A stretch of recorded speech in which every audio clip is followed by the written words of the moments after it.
but I want it to sound kind of like religious.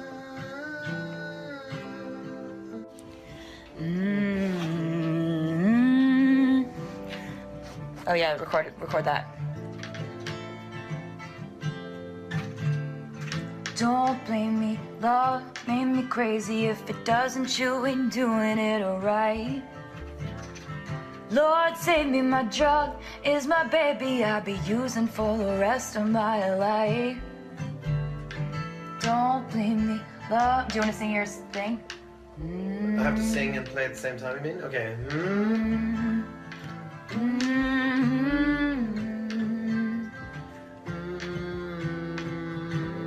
It's on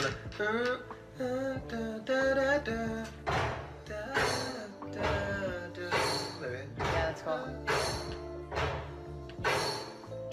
Don't blame me, love made me crazy. If you doesn't, you be doing it right. Ooh.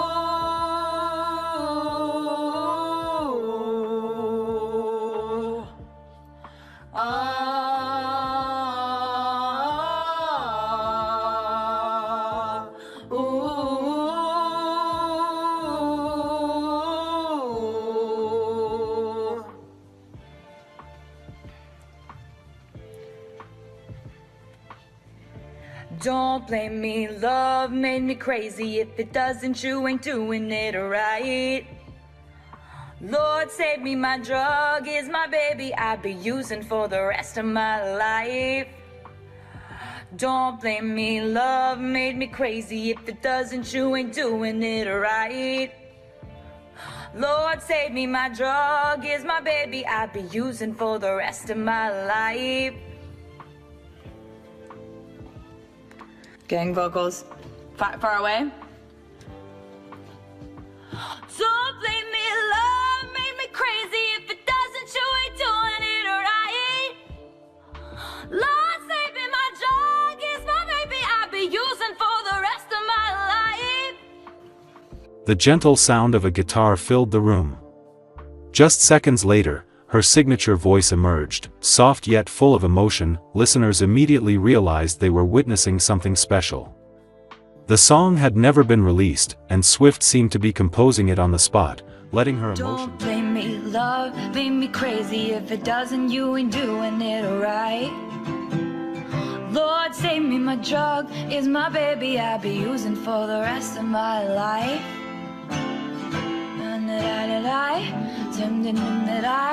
Tend to sleep at night. Got something that you like. Don't blame me, love me. That's kind of cool. For the rest of my life. It starts, as so many unforgettable moments do, with almost nothing at all. No announcement, no grand introduction, just the soft, almost hesitant sound of a guitar echoing through a quiet room. And then a voice. Unmistakable, delicate, but carrying that familiar emotional weight. And suddenly, everyone present realizes they're witnessing something they were never meant to fully capture. Because this wasn't a performance, this wasn't a release, this was Taylor Swift in her most unguarded state, creating in real time. Now, I've spent years watching athletes prepare, musicians perform, and public figures carefully curate their moments. You learn to recognize when something is polished and when something is alive. And from everything described about this night in a quiet Los Angeles studio, this was alive in the purest sense of the word. Swift, it seems, began composing on the spot.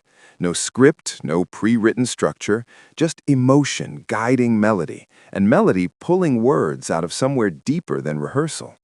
The kind of moment where even the air in the room feels like it's holding its breath. And then there's Travis Kelce. Now, if you follow the Kelce report, you'll know we've talked at length about Kelce the competitor, the man who reads defenses like a seasoned chess player and thrives under pressure. But here, in this quiet studio setting, he wasn't analyzing or performing. He was listening, really listening. According to those present, he didn't interrupt, didn't try to lighten the moment with one of his usual charismatic remarks.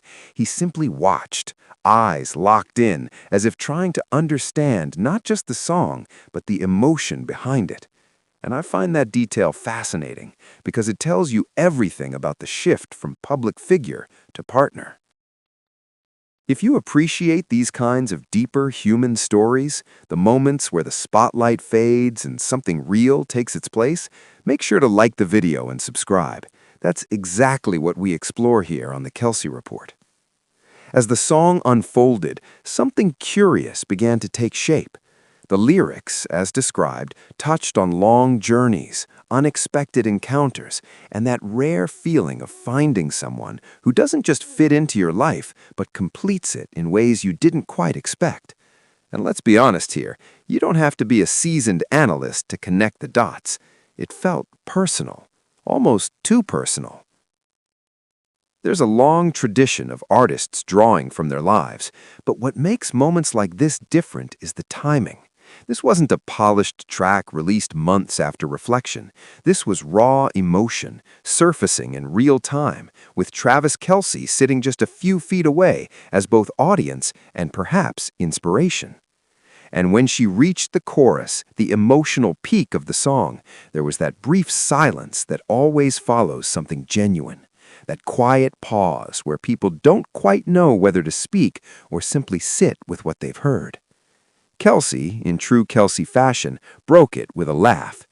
"This song," he reportedly said, "is definitely going to drive everyone crazy."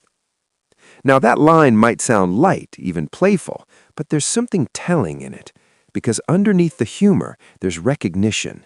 He knew what he'd just heard wasn't ordinary. It had that spark, the kind that doesn't just fill a room, but eventually travels far beyond it. And I can't help but imagine that moment from his perspective.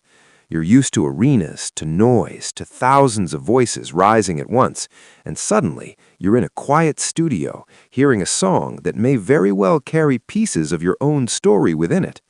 That's a different kind of pressure, a different kind of awe. What makes this story linger isn't just the idea of a new, unreleased song, it's the intimacy of the setting. A lesser-known studio in Los Angeles, away from the machinery of the music industry, where something unplanned unfolded. No cameras, no audience, just a handful of people witnessing a moment that wasn't designed for the world. And yet, somehow, the world has found its way into it. Since going public, Swift and Kelce have become something of a cultural intersection, music and sport colliding in a way that feels almost scripted. But moments like this remind us that behind the headlines, there's a quieter narrative playing out. Two people, one creating, one listening, and somewhere in between, a story forming in real time. Because here's the thing about songs born this way. They carry fingerprints. Not literal ones, of course, but emotional imprints, traces of the room, the moment, the people present. If this track ever sees the light of day, listeners won't just hear the melody, they'll feel the context, even if they don't fully know it. And perhaps that's what makes this moment so compelling. It wasn't meant to be a headline. It wasn't meant to be analyzed or replayed. It simply happened. But sometimes, the most powerful stories aren't the ones carefully released to the public. They're the ones that almost stayed hidden. And here on the Kelce Report, those are the moments worth paying attention to.